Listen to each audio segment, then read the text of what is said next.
I've been accused of financial fraud. Play the theme music.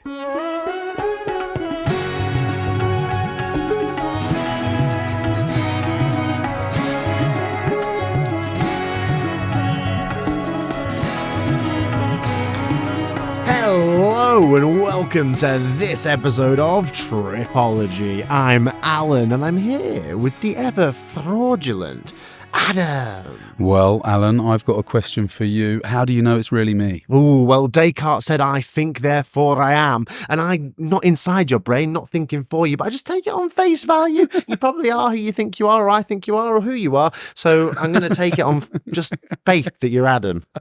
Is there a question that you would ask me to know that it's definitely not, that it definitely is me and I'm not an alien imposter? I'd have to do, like, something that only you could know. Like, what were the smartest donkey on the farm in which we met? Yeah, and the answer would be Brigitte. He's right. It must be him. Excellent, 10 out of 10. Why are you asking these sorts of questions to me? Because, mate, last week I was having a bit of a time, wasn't I? You were? Yeah, the Canadian authorities have been chasing me for my tax. I was privy to some very anxious-sounding conversations. In fact, you borrowed my phone for a couple of them. Yeah, thanks very much for that. I mean, it's all par for the course. It's part and parcel of travelling the world and moving money. And when you live abroad and work abroad and earn money in other countries, it is important to pay the taxes. So that time came around and that's what I was doing last week. It was all very boring. And lo and behold, I was locked out of my Canadian bank for a good 48 hours, which was pretty stressful. You seemed snowed under a proverbial avalanche of bureaucracy. I could see it causing a lot of stress. Of course, money is something which dwindles as you travel. It goes down and down and down the slope of demise, and you're always spending it. And sometimes when you're traveling, you ain't making it really. So I could see the whole bank situation was causing... Yeah, I mean, maybe it comes down to like catastrophic thinking as well. When you're given a whacking great bill and you've got no money coming in, you sort of think, uh-oh, this is going to get ugly quick. And the fact that we're now living in India, right? I'm kind of thinking, do you ever do this when you think, oh, that's so many months of living in India is now going out of my bank to the Canadian authorities? Yeah, that's how I measure all money. Like sometimes when I would work a job, I'd be like, oh, okay, I built 3 ukuleles and that's worth 60 hours of travel, something like that. You know? I read an article a few years ago about a girl who'd been traveling for X amount of months around Southeast Asia, and she used to translate, like when she went back to the UK or whatever, earning money, she used to translate it into numbers of pad thai she could afford in Thailand. Yeah, exactly. There's stuff going viral on social media at the moment, which is like, oh, I'll spend $1,000 on a flight because pad thai is $2, you know? I mean, is that really a sensible way to think in this day and age? That's the joke of the meme. I think it's like, oh, I'm willing to spend an incredible amount of money to get somewhere because things are cheaper once you're there. But of course, it's a false economy because the flights are expensive. I tell you what, have you ever been in a situation where you've got dangerously close to running out of money whilst traveling? Honestly, mate, never. And I don't know if this puts me in a privileged position to say, I would actually argue the alternative. I think if you allow yourself to run out of money, that's quite a privileged position to be in. It's pretty bonkers, isn't it? To just trust the universe on a spiritual level or on a maybe my parents and friends will help me out level. You're just like, I'm going to commit to travel so hard that I'm fine running out of money because the universe will help me out. Well, I mean, how does one allow themselves to do that? Do you think there's just absolutely no monitoring of any bank account or budgeting, any foresight, forecast? They just don't know how much things cost. Maybe they went on an excursion that was maybe 50 times more expensive than they anticipated. I think much like you with your tax situation, these financial things can creep up on people. And then before they know it, taxes are due. Before they know it, their storage container that they keep all their belongings in their home country, rent's due. And I think people are just like, oh, crikey, now I've got nothing. For me, in South Africa, the unexpected financial cost, the burden that was abruptly put upon me was robbery. A robber, yeah. Well, that's obviously tragic. And I had a little bit of money left. Did they know that? They knew that, did they? They knew exactly how much money you had. I had a little bit of money left, and they that was saved up so that I could start a new life in New Zealand. I was all excited about going there. The flight was that day. I was robbed story coming soon in another episode. Tune in for that one. They took that cash so that when I arrived in New Zealand, I essentially had very, very little. I slept on a friend's sofa, and the day the rent was finally due, once I was kicked off the sofa, outstayed my welcome, got a job, my paycheck came in on that exact day, and it all synchronized up. I just made it, but it was a stressful time indeed. You do remember being really stressed at that time, do you? I was like, my goodness, if I don't get this paycheck in time for my rent being due, I'm going to have to ask for some help. And I was just on that cusp. But you're already being helped in the sense that someone else was letting you sleep on their sofa completely rent-free? Just for a couple of weeks. And then I got a job, and then I rented out a place, no security deposit, and rent was due just as my first paycheck came. And were you being fueled by the fact you needed money? Were you like trying every single trick in the book to get a job? Or Yeah, and not only that, but that for my rest of my time in New Zealand, I was like obsessed with making as much money as possible because I never wanted to experience that stress again. Yeah, wow. I mean, now I'm thinking about my episode last week and how stressful it was because, you know, I'll hold my hands up, guys. And I said this to you at the time. It's definitely my fault that it went on for so long because I've known for a couple of months that my taxes were due. Yeah. It's about procrastination. It's about you don't want to do things that either cost you money or that are really boring and take a long time. They're bureaucratic and what have you. So I kind of put it to the kick the can down the road as far as I kicked the Canadian tax authorities far down the road as I could, and I just didn't want to deal with it. And then time came around, and because I changed my number a few times, my phone number, couldn't log into my bank, etc., etc. But ultimately, it is my fault. But now I'm almost looking back on that, thinking it was a minor inconvenience. Whereas you would have like been out on your ear. I was quite stressed and it was quite horrible, but it brings me to this kind of idea that travel is kind of like a breeding ground for procrastination. I think a lot of people like travel is the thing that they want to do and that they want to get to. And if I do all this work now, I'll be able to travel. But once you're traveling, it's very easy to kick everything down the road. Sometimes it's easy to kick financial responsibilities like taxes down the road. It's also easy to kick relationships and ringing home and talking to friends down the road. It's difficult. Any kind of self-development and work that you need to do, it's very easy to just live in the bubble of travel and not do it. Yeah, it is also like things like societal pressure, societal expectations. I'll throw another one at you. Do you think there's a chance that people who run out of money or let their funds get so low that it becomes a real issue, it is also down to greed? How do you mean? Well, travellers just wanting to continue the trip, continue the experience. You know, just one more week or one more country or one more excursion. You know, definitely. When it gets down, I don't know if we can come up with a figure. I don't know if it's of any value to come up with a figure that you shouldn't let your bank go below. Well, no less than a flight home would cost. But you say that, but I know people who have racked up thousands of dollars on credit cards. Yeah, well, that's terrible. You should never do that. If you're listening to this, don't do that. Don't let travel cascade you into debt. You should never have any debt at all. Even having student loan debt's a little bit annoying, but at least you got a degree or whatever at the end of it. But I mean, goodness me, don't rack up credit card debt doing anything like travel because that's not your money to spend, right? That's just kicking it down the road, which ain't the best thing to do. I think that's the key difference between traveling and a holiday is when you're on holiday, everything's kicked down the road. When you're traveling, you actually have to keep up with those responsibilities, carry on doing them, carry on figuring out your way in the world. I also wonder whether that says more about the person or whether it's the fault of travel. You know, if that person in a different context was would they also rack up huge bills on credit cards? Would they go on shopping sprees? Is that just down to the person and their nature as opposed to being the fault of travel? Maybe, but it's also like once you're in the context of travel, it's very easy to have the mindset of, well, I'll only get to do this once. So while I'm here, I'll just keep on doing this thing. We always say, like, kicking experience down the road, you almost never come back to it. I didn't go and see mountain gorillas in Uganda because it was too expensive. And I thought, I'll be back. I'll see it another time. But I mean, who knows? I've got no plans to go back to Uganda in the near future. So kicking these experiences down the road results in potentially a very long wait. And I think the fear of that means that people spend money they don't have. Yeah, I mean, I would say I'm in quite a fortunate position at the moment because I've got a UK passport, as we all know. I've also got permanent residency for Canada, as we all know. I've also got a 3-year work permit that I haven't activated yet for New Zealand. and we've got this visa in India that's going to last another few months at least. So I feel much more comfortable about spending money because I have many different options to earn more money. Right. And you have exit strategies for the financial situation that you find yourself in. If you looked at your account tomorrow and saw that you were basically a flight and a month's rent and that was it, you would fly somewhere where you could make money and pay rent. You would do that. You would have the foresight to do that. Yeah. And once you've gone beneath that threshold where you can no longer afford to escape to a place where you can make money, you've really messed up. Yeah, and I certainly wouldn't be accommodating or when it comes to thinking about the potential of getting robbed on the way. I mean, I'm sure you didn't think about There's that. unforeseen circumstances, and part of being a good traveler is being able to adapt to unforeseen circumstances. I mean, luckily, I'd already got my flight when that robbery happened.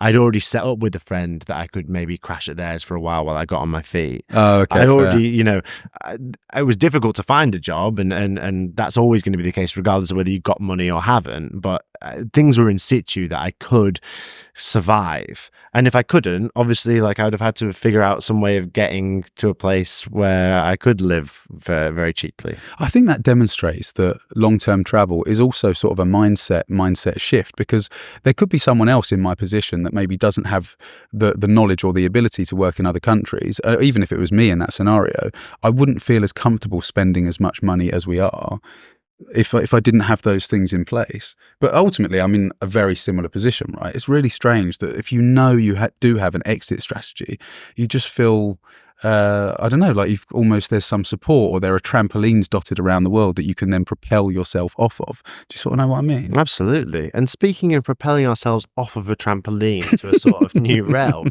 all this talk of financial malady is making me need to jump off into a meditation break. Let's go there right now. I'll see you there.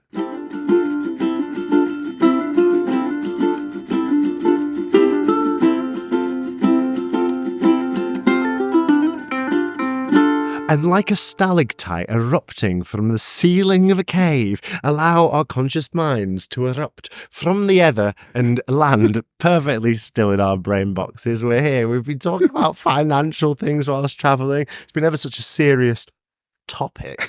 Are you not stressed about the difference between stalactite and stalagmite? I know it's stalactite is from the ceiling and stalagmite is from the floor. It's a piece of knowledge which is so severely cemented into my brain, I never have to worry about it again. Is it because you've got a little rhyme that you use? It's just stalactite. It just hangs tight to the top of the cave. Oh, there we go. Do you know what I mean? I do, yeah, I do. Talking of being tight, mate, I've got a little story to tell you. Is that what you're thinking? Yeah. What would you say is the most used mode of transport for us over the past few weeks? Definitely, unequivocally, inarguably, the rickshaw. The auto rickshaw, sometimes known as the tuk-tuk, also known, is there any other names for it? There's a lot of different names. Tuk-tuk, rickshaw, auto. I don't know. Tuk-tuk, rickshaw and auto. They're bloody everywhere, though, aren't they? They're everywhere, apart from in the south part of Mumbai, where they're considered unsightly and therefore banished, but they're everywhere where we live. Yeah, and we get them all the time. All the time. We post about them all the time. Yeah. We like riding in them. Very affordable. Sometimes I'll take 45-minute journeys in rickshaws. How's your back after that? Fine, because I lay prostrate in the back. And a 45-minute journey in a rick is like $1.20. Yeah, and you've always got the conundrum. Do you flag one down on the side of the road? You just wave your hand into the road and hope there's an empty one pulled up with a driver, obviously. Or you book one through an app. I'm an app guy myself. Have you found, I know you like to analyse this sort of thing, you are a backpacker after all, that on average, is it cheaper through Uber or what's the other one you use? Ola. It's just slightly more expensive to use Uber over short distances than being on the taxi meter in the rickshaw.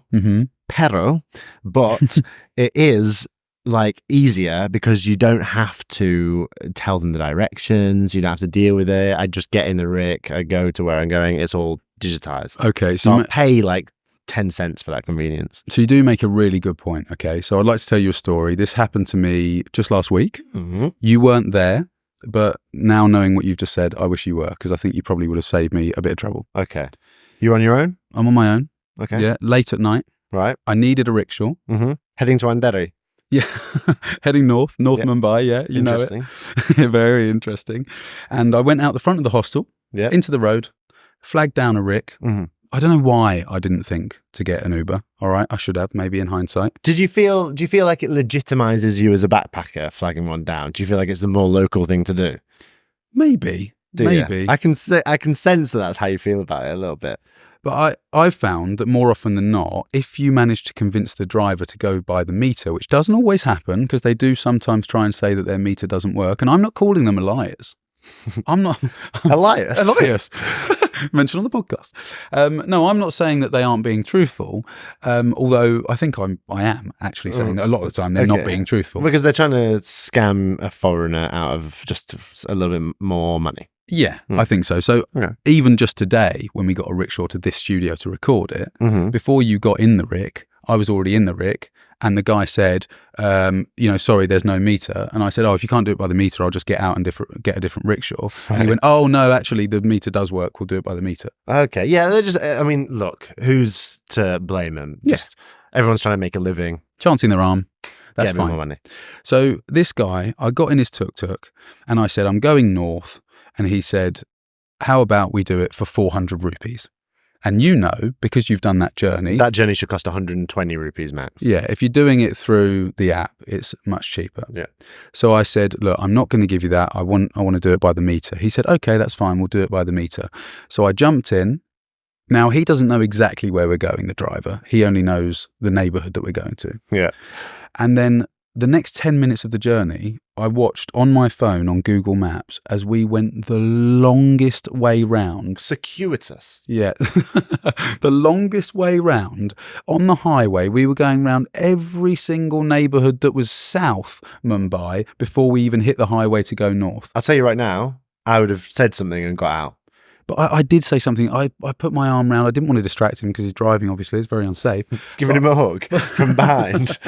But I said, look, I'm looking on the map. I know what you're doing because we've gone with the meter and the meter's running. The meter based on distance and time. Exactly. If you drive further now, obviously the bill is going to be higher. You're going to rack up more distance and therefore more money. And the tariff's going to be much higher for me. Yeah, and gas is very cheap. So I sort of said, look, I know what you're doing. By the time, mate, if you've got any knowledge, anyone listening to this, of the geography of the city, right? We've gone all the way south and then around the corner down to the bottom of Bandra and then up north again. It was already at 150 rupees before we were basically back in the same spot. Right. So how much time has he added to the journey, do you think? Oh, a good 20 minutes. Right. And he's like saying, oh no, I had to go that way to get the highway. But, the listeners will know. You will know. You can get on the highway at many different points. Right? Okay. So he's adding time. You're getting frustrated. So I want your advice because I said to him, look, all I'm going to give you is 250 rupees, which is already quite generous, I think. Yeah, but it's double what it should be. Yeah. In hindsight, maybe I should have just got out the rick because what happened was we got all the way to said destination. It was an area I didn't know. I had all my bags with me. And I had all my belongings, laptop, microphone. You're staying passport. over there, were you? Yeah. Oh. Yes, I was. Thank you. And it was really late at night. It was like 2:00 in the morning. Yeah. I just thought, was that silly? Because I didn't know what this guy was capable of. And then I tried to give him the 250 rupees that I had said I would pay him. And he refused the money. He said, no, it's not enough. And it was such a weird... Wait, it was a hill he was willing to die on. He wasn't going to take any money if it wasn't the amount that he wanted. Yeah. How much did he want? He agreed 350. How much was the meter saying? I think it was 280 actually from memory. Right. Okay. But he wanted 350. Yeah. It's more than the meter said. Yeah. I mean, it's just not how rickshaws work. I know it's not. Did you pay him? I was really worried because you had your bags. Yeah, I just didn't know what was going to happen. Oh dear. Yeah. But so what did you give him in the end? I just gave him 300. Oh, Adam, you got mugged. I got mugged off, didn't I? Yeah, you did. So where's your passport right now? It's in my bag. Okay, good. Yeah. No, I've got everything. I've got everything. We agreed and we kind of shook hands and he was a little bit sheepish, but I was so surprised that he refused the money. Yeah. But I mean, my advice is just don't go traveling without me again. But also the apps. The apps are so great for travelers in Mumbai. It would have taken a minute to order Uber and go via rickshaw. Well, hang on a minute. Let's just say you don't always get one through the app, do you? Oftentimes, especially going to Anderi. So yeah. Have you got a better rating than me, do you think? Mate, my rating's sky high because oftentimes I do what Uber drivers love.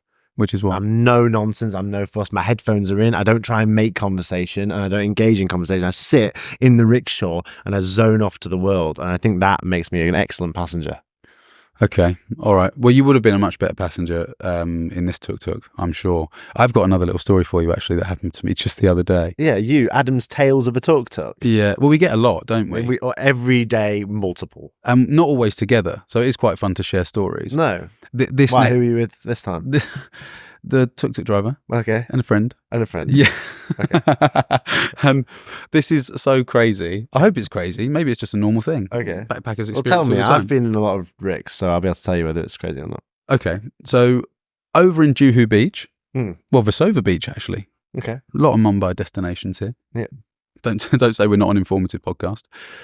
Going all the way over to Anderi, which is west to east. Yeah, okay. I was told... Let's not get bogged down in the geography. No, because it's very important. Okay. I was told that no drivers like going from west to east because it takes such a long time. Because against the wind. They use a fortune in gas. No. It's because the infrastructure is so bad in Mumbai. It just takes a really long time. It's just hard to do. Yeah, and tuk-tuk drivers, they want the job to make sense for them as well. You know, it's normal stuff. So we could sense when we were getting this tuk-tuk, this driver really didn't want to pick us up. So I gave a big kind of smile and fluttered my eyelashes and we managed to get into the rig. Got into the rig, agreed to do it by the meter. 10 minutes down the road, we stopped at some traffic lights. Yeah. And the driver got out of his tuk-tuk, went to the side of the road and then pulled his trousers down behind a skip.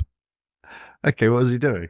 I think a number 2. Number 2 behind a skip? Yeah. So, well, at this point, there's absolutely no, Alan, there's absolutely no question that the guy is going for a shit behind a skip on the side of the road whilst his tuk-tuk is running with me and my friend in the back. And what are you thinking at this point? That I hope he's got some toilet roll and a basin with him or some hand sanitizer. Well, toilet roll doesn't really cut it. He needs he needs water. We're in India where no one uses toilet roll, including me. I find toilet roll completely ineffective in this country. Okay. Not just in this country, actually. Life in general. Toilet roll is, I mean, I've said it on Patreon. I don't think I've ever said it in the podcast. If you're still using toilet roll as your primary method of cleanliness after a number 2, I mean, it's 2024. Well, we have to offer an alternative. Water. Yeah. High pressure water. Yeah, use water. Use toilet paper to dry afterwards, but you've got to use water. I mean, if you were to pick up shit, you wouldn't wipe your hand with dry toilet paper and then go off about your day. No, you wouldn't. You would wash your hands. All right. Well, I can also assure you he didn't have any water either. Yeah. So using toilet paper in 2024 is the technological equivalent of us recording this podcast via text only on a typewriter. It's very old school. Well, I tried to empathize with the guy. You know, I was calming down the friend I was with, just saying, look, this is fine. He's obviously in a spot of bother. Yeah. I mean, as we know, we assume the driver's eating Indian food, and as we know, with Indian food, sometimes you've only got a 10-second warning. Well, that's what I mean. It does exacerbate the problem. Sometimes, for me, constitutionally, things are different since I've been here. Yeah. So, lo and behold, guy got back in his tuk-tuk, right? Already, we're feeling a little bit weird. You can imagine there was an energy shift inside the tuk-tuk. Yes. I'm also thinking about what's going to happen in the next 10 or 20 minutes because I'm going to have to hand this guy some money. Right, you're planning ahead to that extent.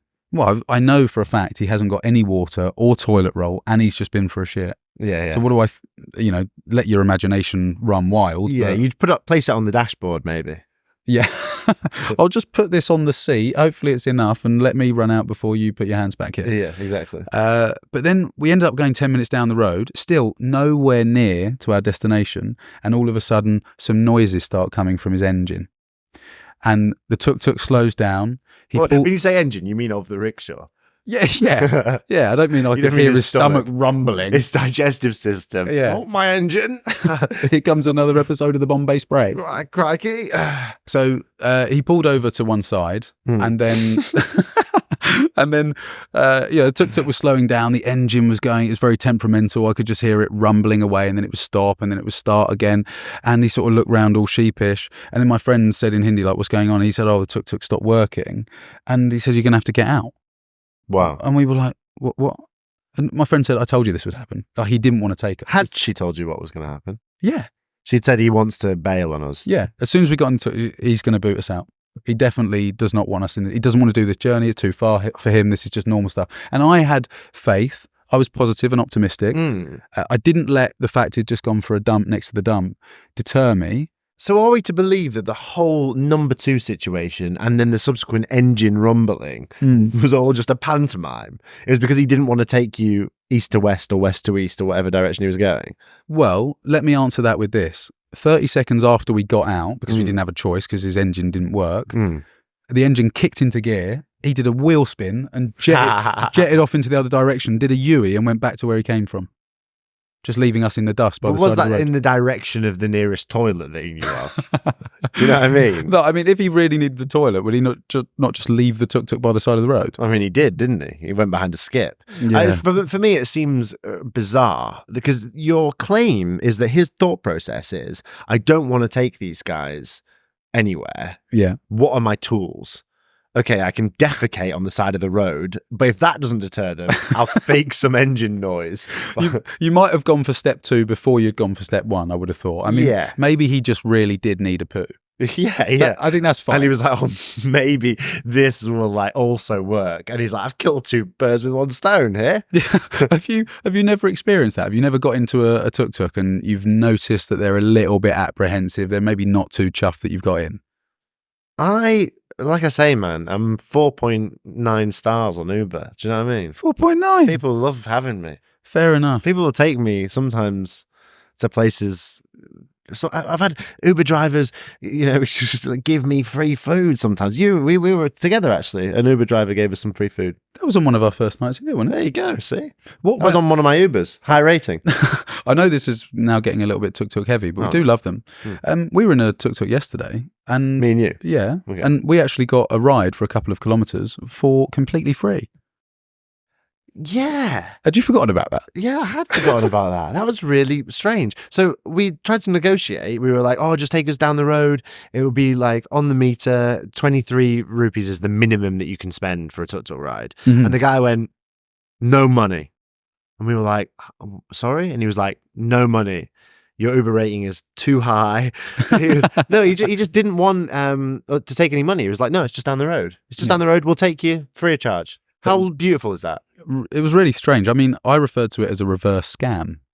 Yeah. Because it was almost too good to be true. It was too good to be true. I felt like it was too good to be true, to the point where I was like, I don't think we should have got in this, Rick. Yeah, you said, I think we should get out. Yeah, because it just seemed so suspicious and strange. And I tried to give him 35 rupees at the end. Which Didn't was, want it. He wouldn't Act take of it. kindness. And he even reiterated, didn't he? He even said, I said when you got in, no money. So I mean no money. Don't want it. Amazing. I mean, what a beautiful thing. Yeah, it's really We unusual. owe the rickshaw community of Mumbai a little pay it forward, I think. Okay, so the takeaways from that are... Rick drivers are awesome if they're going to a place if you're going to a place that they want to take you to. If not, things get a little bit more complicated. Always, always, always clean your ass with water.